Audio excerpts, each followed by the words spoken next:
მე-19 საუკუნის მეორე ნახევრის ცნობილი ქართველი მწერლის ეკატერინე გაბაშვილის ცხოვრება და მოღვაწეობა მთლიანად პასუხობს დღევანდელ გამოწვევებს. ქართულ ვიკიპედიაში მიზი გვარის გვერდზე ვკითხულობთ ქართველი მწერალი, საზოგადო მოღვაწე და ფემინისტი. ის იყო ქალთა უფლებების დამცველი, როგორც ცხოვრებაში, ასევე შემოქმედებაში.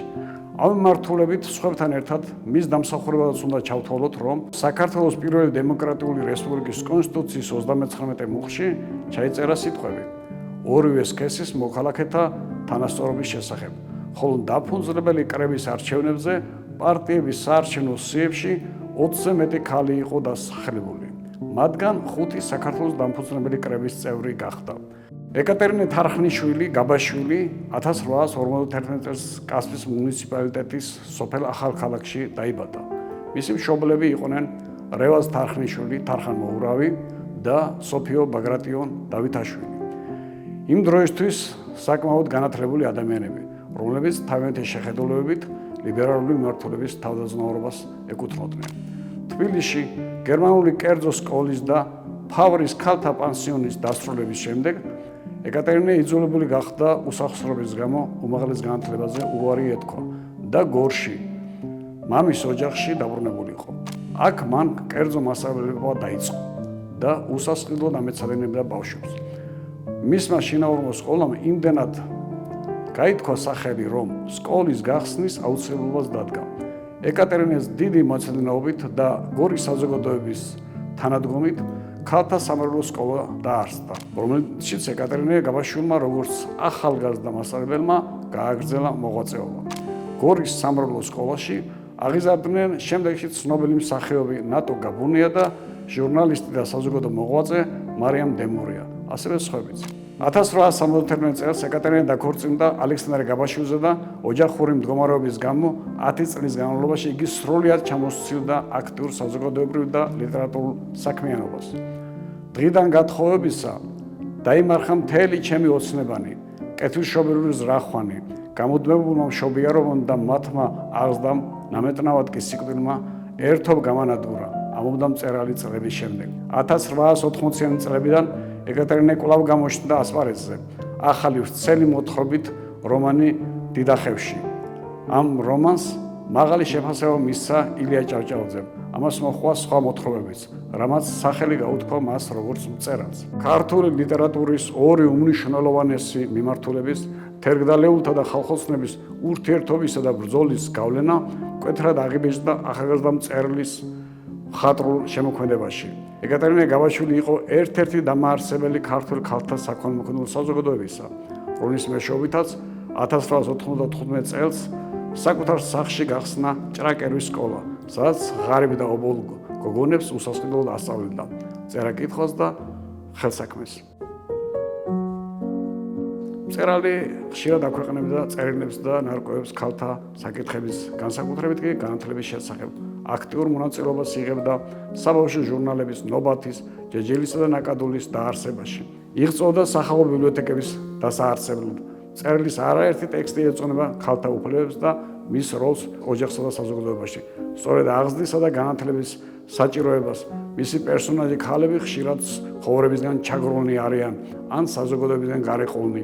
ზოგიერთი მსხვერპლად ეწირება ცხოვრების უსამართლობას და საზოგადოებრივ წნეხს, ზოგი კი მხოლოდ თავგანწირვის წყალობით იმარჯვებს მასზე. პიესაში ფრთებდა გლეჯილი მწერალი ახალგაზრდა ცოლ-ქმრის ურთიერთობას გვიხატავს.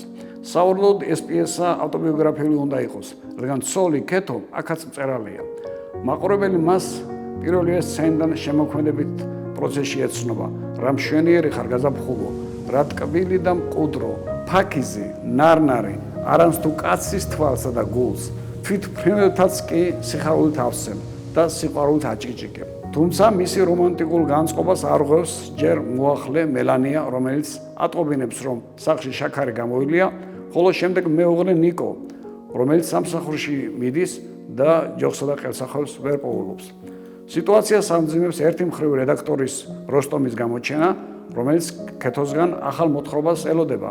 მოთხრობის შავი პირები კი მოახლემ ბუხარში დაწვა და ქეთოს დედამთილი ბარბარე, რომელიც მკაცრად მეთვალყურეობს ოჯახის ტრადიციის დაცვას და რძლის ყოველ ნაბიჯს. მეორე პიესაში სურათები ყმაწვილი ქალის ცხოვრებიდან ახალგაზრდა ქალს ელენეს დედა ქალია წიგნის კითხვას უშლის. კონფლიქტი აქაც უკიდურესობამდე მიდის და შვილის ეს მონოლოგი საერთოა ყველა იმ ქალისთვის, რომელსაც თავიანთი უფლებებისთვის ბრძოლა უწევს. დედა, საკმარისია თქვენგან ჩემი ამდენი ტანჯვა, მეტის მოთმენა აღარ შემიძლია და ან რისთვის უნდა მოვითმინო, რისთვის უნდა გავაჩუმო ჩემი გულის თქმა, იმიტომ რომ თქვენ მოახლედ გავხდე, იმიტომ რომ ყოველი კაცობრიული თავისუფლება დავკარგოთ და ყოველ წამს თქვენგნით ან ჯოჯოხეთში ვეგდო? არა, მე ამ ცხოვრების სიკვდილს ვარჩევ, მშვიდობით. მე წავალ სხვა გზაზე და არ მგონია ჩემმა არჩეულმა გზამ საზღვრამდე მიყვანოს. მადლობა ღმერთს, ბედს, ჩემთვის იმოდენა შეიძლება მოუწია, რომ შემიძლია სწავლა გავაგრძელო და ადრე თუ გვიან სრულ თავისუფლებას მივაღწიო. ეკატერინე გაბაშვილის შემოქმედებით გასული საუკუნის 60-იან წლებში კინემატოგრაფიას დაინტერესდა. 1959 წელს მოთხრობა მაგდანას ლურჯას მიხედვით რეჟისორებმა თენგიზ აბულაძემ და რევაზ ჩხეიძემ ხატრული ფილმი გადაიღეს, რომელმაც კანის საერთაშორისო კინოფესტივალზე მოკლემეტრაჟიანი ფილმების ნომინაციაში მთავარი ჯილდო დაიმსახურეს.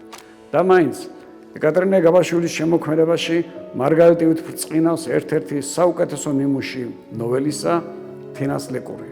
სულ რაღაც ორიოდო გვერდზე ავტორი ახერხებს მოხუცი ქალის თავგანწირვაზე მოგვითხროს, რომელიც საკუთარ სიცოცხლის ფასად ლუკმა პურით უზრუნველყოფს თავის ობლებს.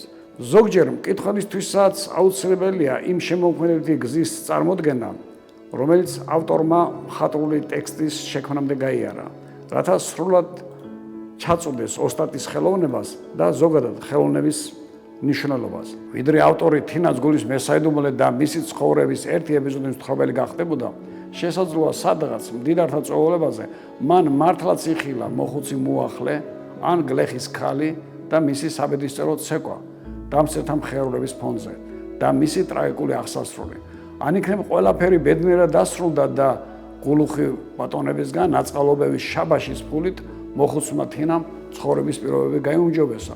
თუმცა ლიტერატურის საქმეა თქვას არა ის, რაც მოხდა, არამედ ის, რაც შეიძლება მოხდარიყო და რა არის ალბათობა ამ აუცილებლობის მიხედვით შესაძლებელი. და აი ავტორმა თინას გაუჩინა შვილიშვილები, რომელთაც მამა გარდაეცვალა, დედა გაუთხოვდა და ამ ქვეყანად მხოლოდ დიდედის ანაბარ არიან დარჩენილი. მთელ სოფელში მარტო თინას კერაა გაციებული, მარტო მისი შვილიშვილები სიცივისაგან გალურჯებული სხედან ცივკერასთან და ძველ ნაგლეჯ საბანში გახოულნი მშიერი მგლეის ლეკვებივით ყმუიან. დიდედო ცივა, ცივა, დიდედო ქშია, რა ქნას თინამ, ვის მიმართოს, როგორ გამოყვებოს ობლები. აქ მკითხველი გრძნობს, რომ თინასთან ერთად ავტორის არნაკლები დაჟინებით ეძებს გამოსავალს ამ ლიტერატურული ნასკვის გასახსნელად. და როდესაც თინა სუფთა 1000 საკერებლით დაკერილ თეთრი ლეჩაკს მოიხვევს, დაბალი სუფთა ღაზლის წინდებს ჩაიცვამს, ფოსტლებში ფეხებს ჩაჰყოფს და ბატონიან სახლისკენ გაეშურება, ჩვენ ჯერ კიდევ არ ვიცით მისი გადაწყვეტილების შესახებ, რომელიც ჩვეულებრივ მოწყალების თხოვნაში უნდა გამოიხატოს, ან თინამ მოახლებს ხელი წავახმაროს და ორიოდო გროში გამოითხოვოს. სხვა რას ვერთ მოხუცებული თინასგან, რომელსაც აღმართში ასვლის გამო გული ხელით უჭირავს. ეს კი იმას ნიშნავს, რომ მკითხველს ჯერ ვერ უცნია თინას გულის თქმა.